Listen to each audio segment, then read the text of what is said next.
What's up? We are live. Steelers Bengals game coming down to the wire here. 19-14.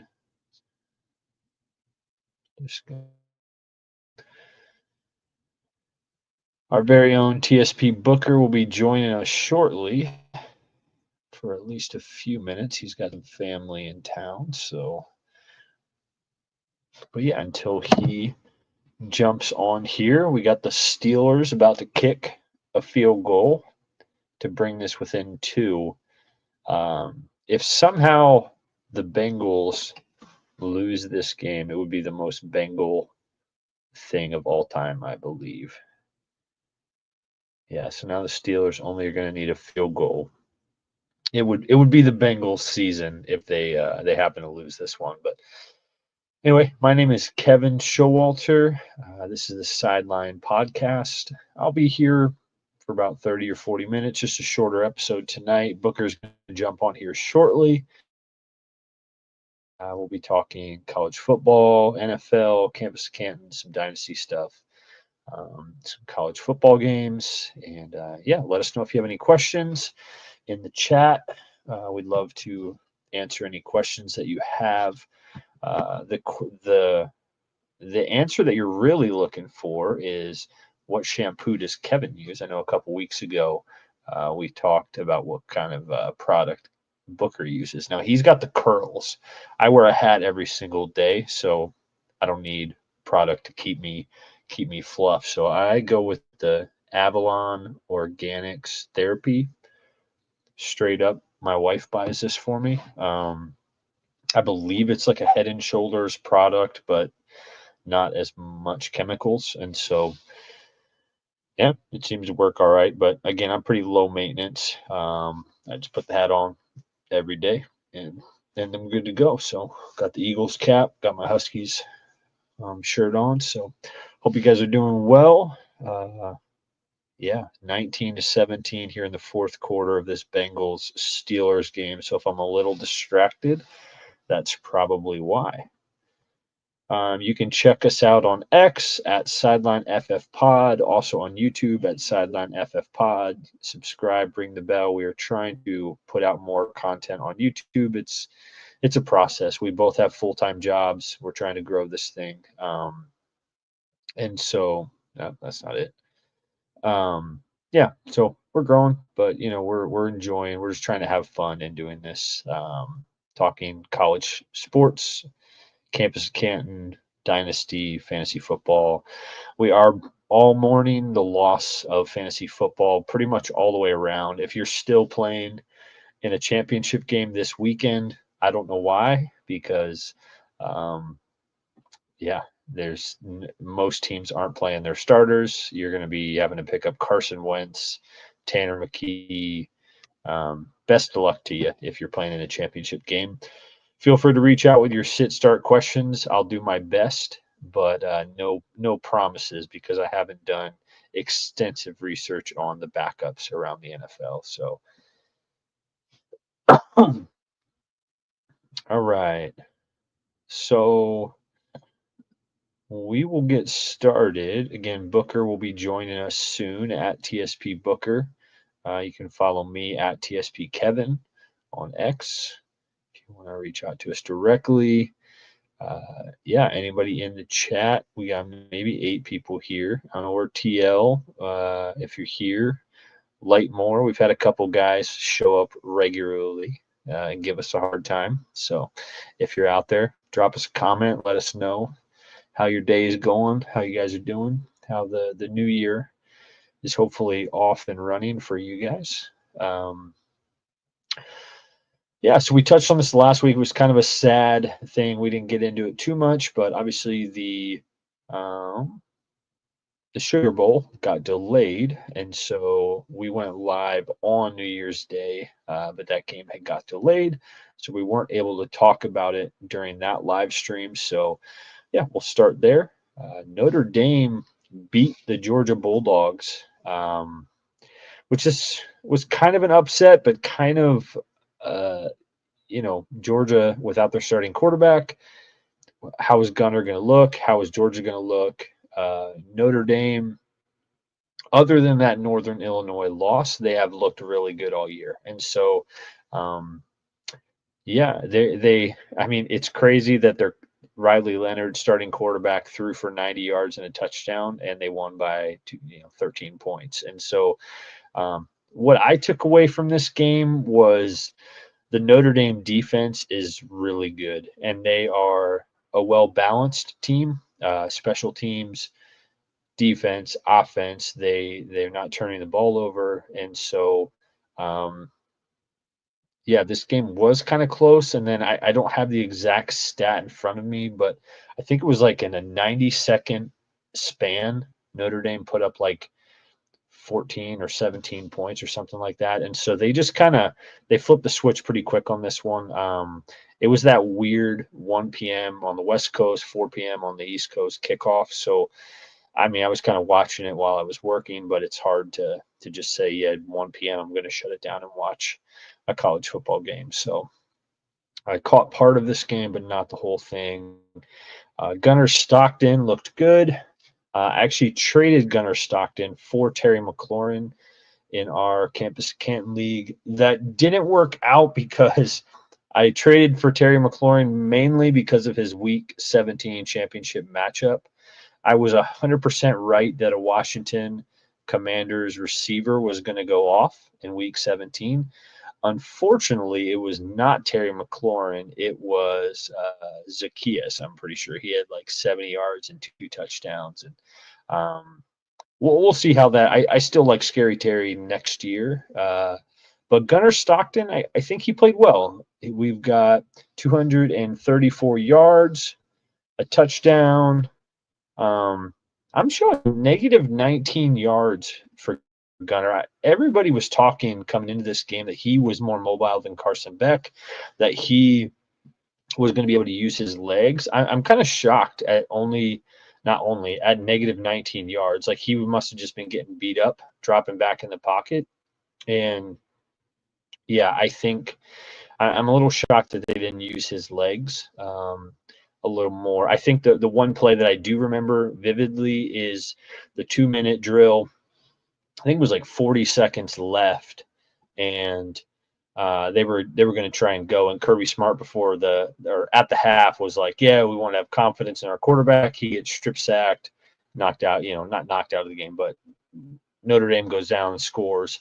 And yeah, just things like that where I think they should have used his legs a little bit more, but for whatever reason, they did not. So credit to Notre Dame. Cool story in this game as well. Jordan Faison, 4 for 46, 2 carries for 9 yards. Excuse me. He actually plays lacrosse for Notre Dame as well. I thought that was a very cool thing that they said, and he's pretty good at lacrosse. He scored a goal in like 15 out of 17 games, and yeah, so really cool that we have a dual sport athlete on Notre Dame. Arian Smith, we saw the big play that we've kind of been waiting for all year. Love it. I mean, just the pass catching. I think we were just so spoiled with McConkey and Bowers last year that the pass catching has been such a disappointment for Georgia this year. And whether it's Beck in there or Stockton, it just seems like they cannot figure out the passing offense. And so it just is what it is. So I will propose this question to you guys in the chat. Is Notre Dame a legit contender for the playoffs? They need to go through Penn State and then the winner of Ohio State, Texas. Yeah, can Notre Dame be a legit contender after this big win against Georgia? I think they are going to match up pretty well against Penn State. It should be a competitive game. But yeah, let me know if you guys think that they are a legit contender or not. All right, so Bengals, Steelers. We got 1 minute left, 1 minute, 18 seconds. Steelers have the ball. Steelers need a field goal. So I am going to be a little bit distracted over the next minute here. And hopefully Booker will be joining in shortly. So we got a first down for Friarmouth. Are you guys watching this game as well? Let me know.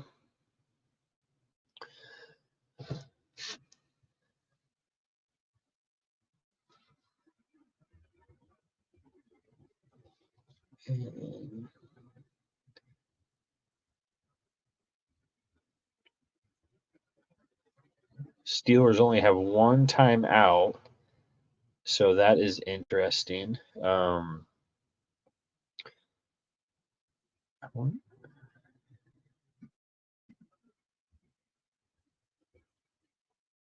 they just sacked Russell. Down goes Russell. I don't know if Booker's going to be showing up.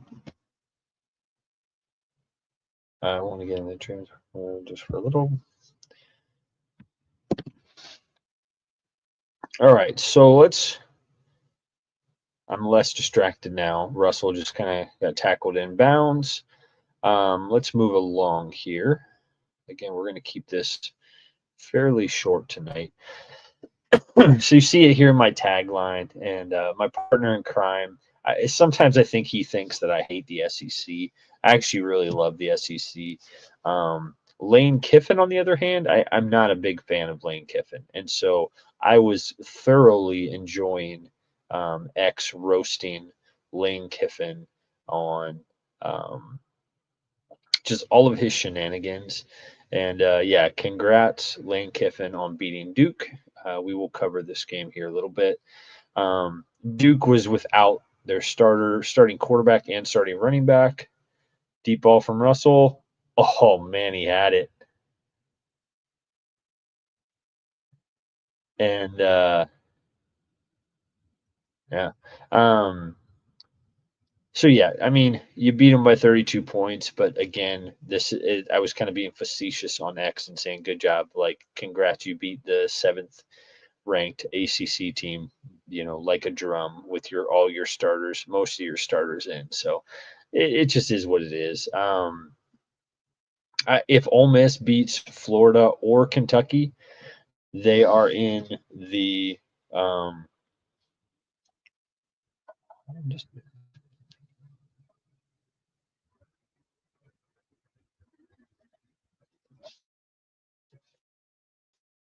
so I just do a little bit of a test here to see. We touched on this last week. Okay. Yeah, beat Florida or Kentucky, and you are in the college playoff. Like, there's no doubt in my mind that a 2-loss Alabama or Ole Miss makes it in. And so they would have found a way to boot out SMU or Indiana at a 2-loss. Once you get to 3 losses, it's hard to say. So again, Lane Kiffin, handle your business, and we don't have this discussion, So I don't know if he's ready, but we're just going to go ahead and add him. Our beloved TSP Booker is here. Good evening. How's it going? Watching the Steelers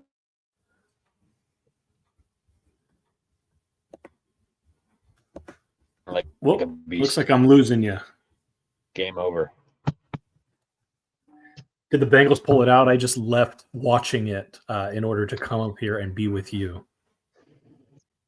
Yeah, can you hear me now? Yep. Nah, the Bengals pulled it out. They did pull it out. The Russell missed. I'm watching the replay right now, but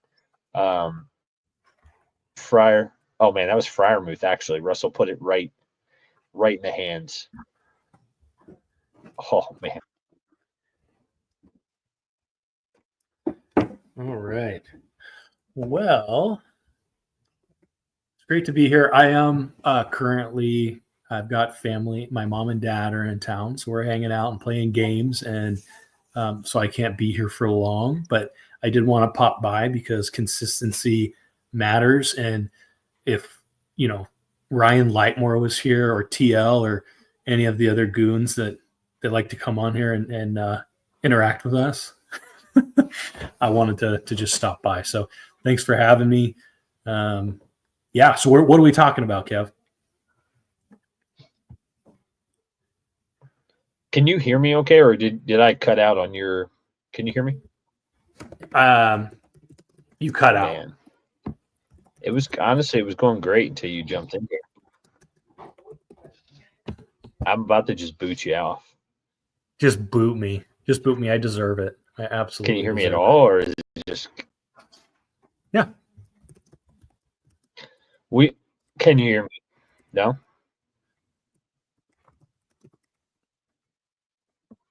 Yeah, he's shaking his head Yep. like he can hear me. Okay, we were talking. I was just getting into Duke versus Ole Miss.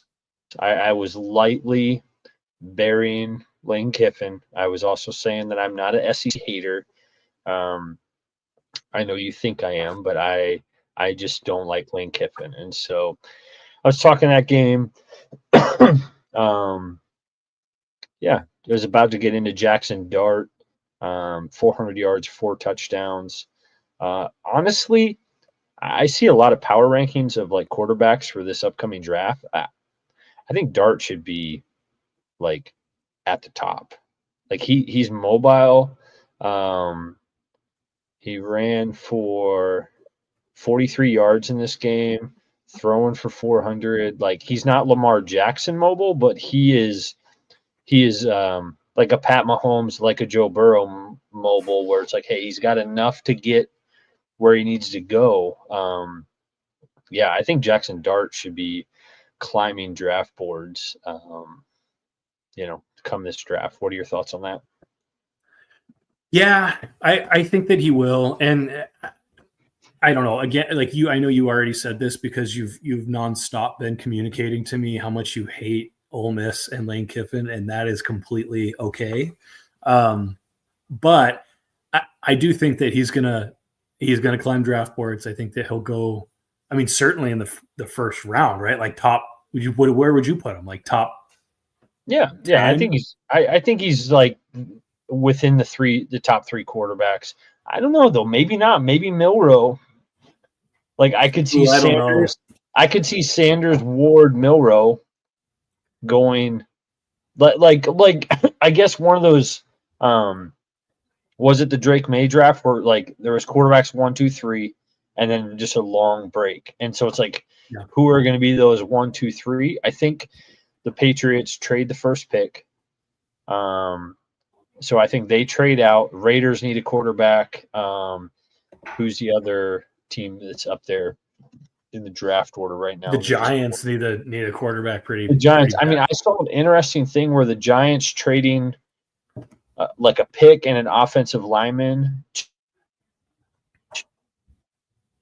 The Patriots. I was like, okay, that kind of makes sense. I think the Patriots are going to want an absolute haul for that pick, and so okay, so Cleveland currently has the number 1 pick with their 14th loss. Are they in the quarterback market? They should be, but they won't. I mean, I think they restructured Deshaun's contract, and they're Tennessee again. Levis's first full season as a starter. You're going to give up on him? That's tough. So it's I mean, it's really New England and New York Giants are 100% in the quarterback market. Las Vegas, I could see they're not finishing as low in the standings, but they seem like a team that's going to be moving up for somebody. The Jets are probably moving off of Aaron Rodgers. Man, if they don't, I'm not entirely sure what they're doing over there. Like I saw a comment, I think it was an interview, like Aaron Rodgers is saying, I'm thinking about staying another year.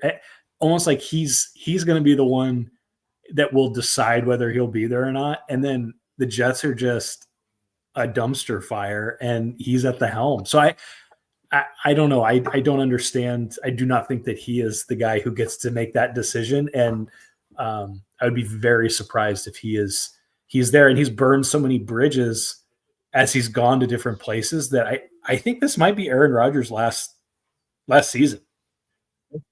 I was hearing that, like it could be his last game tomorrow. I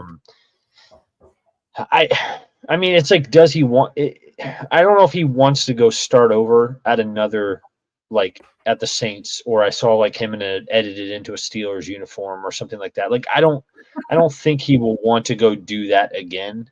I think it's probably one more year for the Jets or retirement, if I had to guess. Something like that. Okay, so you don't have a ton of time, so let's just go ahead and jump into the transfer portal stuff. I was going to actually closer to end the show with this, but yeah, there's just a lot going on in the transfer portal, and so I don't know how you want to do this. If you had specific people in mind, I was honestly going to just start scrolling Hayes Fawcett on 3 Sports, and just I can mention a couple guys. And but yeah, are we talking about like different guys who are transferring and where they might end up, or are we here to like just talk about how stupid the transfer portal is in its current format? It's up to you, but I'm pretty passionate about the latter. Yeah, well, you go ahead. Let's just give you the mic. Okay. Well, okay, so you've got this layout. You got the outline, and in the outline we have Duke against Ole Miss, and you probably you touched on this. I know I came in as you were finishing up on your recap of that, but the fact that Ole Miss and actually, congrats to Ole Miss and Lane Kiffin. It says a lot about your team and your leadership style. They had their players in, like Jackson Dart was in, Juice Wells was in, like. I'm trying to think of some of their other players, but they were playing. They didn't opt out. Lane Kiffin could not lose that game. That's why they were in. Well, maybe, but I'm not sure players care. I'm not sure players care this day and age. So I think if they didn't want to be in, they weren't going to be in, and there was nothing Lane Kiffin could do about that, but they did. But you have a transfer portal that opens up on Monday, December 9th, and closes on Saturday, December 28th. Meanwhile, Duke is preparing to play in that bowl game, and Malik Murphy, who transferred from Texas and has brought them to the place where they were even going to be to make it to that bowl game. And he is technically an Oregon State student. And so he's got to leave before the bowl game. He can't even suit up for Duke. And so he gets them there and then dips out. And then Star Jones, what was his name? I said Star Jones. I'm not entirely the running back for Duke, who was at New Mexico State prior, and then transferred to Duke. He had a great year, and then he didn't play in the bowl game. And so you've got. I would love to hear what the ideology is and the thinking behind opening up the portal amidst bowl season, because you're literally diminishing the importance of the product that you are trying to sell by opening it up and getting players starting to go to different places. And so I think it's asinine. It will probably change. I think it was talked about enough. I actually heard different commentators during bowl games saying how ridiculous it was that was the case. And so it will probably change, just like the CFP format. But it's ridiculous. And the bowl games were just so, for the most part, uncompetitive, and you didn't get to see the players that brought them to the dance. And so it was just, bowl games are not, and I'm not saying anything people don't already know, but bowl games are not what they used to be. And it's kind of sad. So. Well, and I don't even blame the transfer portal for bowl games stinking, because bowl games, like you said, have been not great for a while. My thought is the impact. So a team like Indiana, heavy in the transfer portal. So, like, I'm not saying Coach Signetti was distracted in their preparations for the game, but it's inevitable. It's the Wild West of these 2 weeks where all these players are now available and want to come to your school. And so you're having to, like, do negotiations while preparing for a playoff game. Like, it's just human nature that it's hard to do multiple things at one time. And so I think a school like Indiana, where, hey, you're going to try and target guys in the portal. Sorry, I was just reading your messages that you sent me. You're going to try and target guys in the portal, and yeah. So that's the impact on the playoff. I think is where it's just the Bo Perula transferring from Penn State again. He was playing in. Sorry, we're just.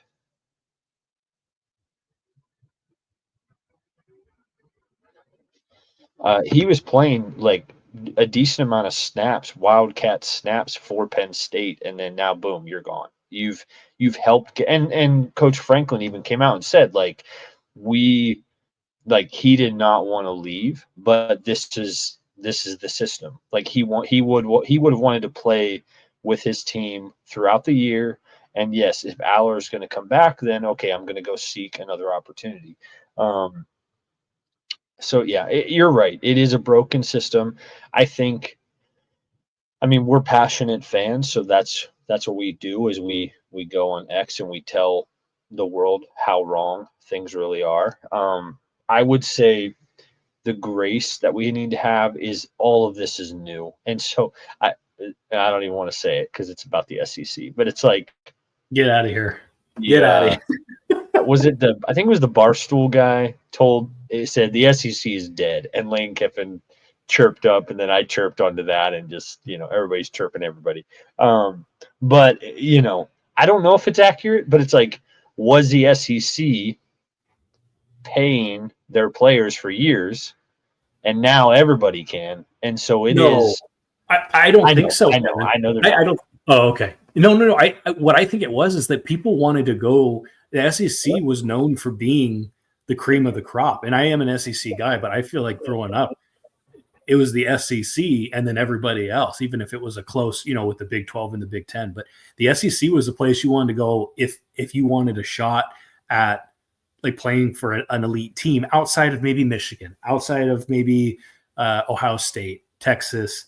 When back in the day when Texas was that Big 12. But I think the SEC was a place where people went because they're like, this is my best opportunity to hone my skills and be a potential like draft pick. I mean, you were saying you don't believe people were getting paid. But I know that did happen at Tennessee. I know our guy, was it Butch Jones, was like, no, Jeremy Pruitt, like just handing McDonald's bags of cash. So that's been happening, sure. But I think the SEC had a bit more of it was more about the fact that it was the SEC. Indirectly. And now it's just like, and now it's just like, hey, we can give you $1.5 million to come be our quarterback. Like, so it's just a different world. Like, what are your thoughts on what's happening in Alabama? Because it's crazy. Like, I saw this today. Elijah Pritchett. This guy started 13 games, 6'6", 330 pounds, 2 years left. Like, that's not the kind of guy that leaves Alabama ever. Like that guy plays his 3 years and then that guy's going to the NFL. And so it's like the mass exodus from Alabama, like you see all the buzz on like, hey, Ryan Williams is going to transfer, Milrose going pro, like, and I don't have the guy's name in front of me. I know they have a quarterback coming in that's, a stud. But man, DeBoer, I don't know. I don't know if it's culture. I don't know what's like. He is a good coach. He's won at every stop he's had, but something is off, man. Like every single day, it's another. Somebody's leaving Alabama, and that just, I don't know. I don't know what's up with that. What are your thoughts? My thoughts are 10 years ago, no one would be leaving Alabama just because Nick Saban left. The transfer portal, the like NIL, the way it's set up, I think that like the grass is just always greener, and we're going to chase the money now. And DeBoer stepped in right when things got crazy. I think DeBoer's a great coach, but like you said, Pritchett, he started for Alabama. there's no reason. I don't believe there's any reason that guys that are starting for these teams should be leaving. Like you're starting, so like Jonte Cook left Texas and he's actually going to be at UW. So congratulations. Like that's going to be a pretty that's a great pickup for Damon Williams next year because LeJonte Cook is a stud, but he was not playing because you had Isaiah Bond, Matthew Golden, Silas Bolden. Like there's a couple guys in there, and LeJonte Cook just wasn't getting the reps. So it's like, okay, you're a stud. Like this guy's a blue chip stud. People were thinking he was going to be the next Xavier Worthy. He just didn't get the chance. So, okay, you go to a place where that's going to be good for you. But if you're starting and you do well for a team and then you just dip out, unless there's some like egregious like just behavior or locker room culture that is just super toxic and unhealthy, or you don't think you're getting a good education or whatever. I don't know. I'm probably a little bit biased because I don't like that it's ever changing. But yeah, I think, to go back to your original question, I think Alabama will be just fine, but they're not going to, like, there's dynasties are gone. I think whoever's got the most money will be able to get players, but no one wants to be a backup. So if there's a stud and you're a backup, they're going to be gone next year unless you're Arch Manning. I don't think the dynasties are gone. It's just whoever is going to dominate the transfer portal. Like, I'm not saying Bill Belichick will, but whoever's going to figure this out, that, hey, this is free agency. I do think it changes. I think there will be I don't know. I say that, but it's hard. It's like you have to enroll with your classes, and like that's why they're doing it. But it's like there has to be a way to say, like, hey, the spring semester doesn't even start. Like, I don't know. There has to be a way where, okay, we're going to finish the season all the way, and then we're going to have a 1 month period where it's open season for all. I think they'll figure it out. Do you think we need to have an NCAA commissioner before they figure that out, or do you think that it's possible to figure that out without having a singular person in charge? It depends on the person, because I think the NCAA for a long time has just been all about, like, how can we line our pockets with the most money? Yeah. And so if the person that is in charge or calling the shots over there is all about that, then the system will only continue to benefit that individual, and it may not get better. But if you get someone in there who's got some character, I think that it would be great to get a leader in there to make those decisions. But unfortunately, it's everything is just all about money now. And so, like, nothing wrong with people chasing after to make a living or to make good money, get paid for putting your body on the line. But like when it becomes more about that than the sport itself, I just feel like that the sport suffers, and you can see that in the NBA. I feel like the NBA is almost unwatchable. Anyway, go ahead. And actually, I probably got to roll after now that my blood pressure has risen. Yeah. And I got y'all worked up. Well, I think we're just going to keep it short and sweet. Again, our internet is clearly, I think it's mine, is clearly a hot mess. And so why don't we just wrap it up here? You're like, yes, absolutely. We'll wrap it up here. Maybe we'll do another episode during middle of this week or something. But yeah, thanks again for joining us. Again, the consistency, man. We love this. We love doing this. We love college football. We love NFL football, fantasy football. So again, go get you some Avalon organic shampoo if you need some. Nice. And I am TSP Kevin. Follow Booker, TSP Booker. Check us out on X, Sideline FF Pod.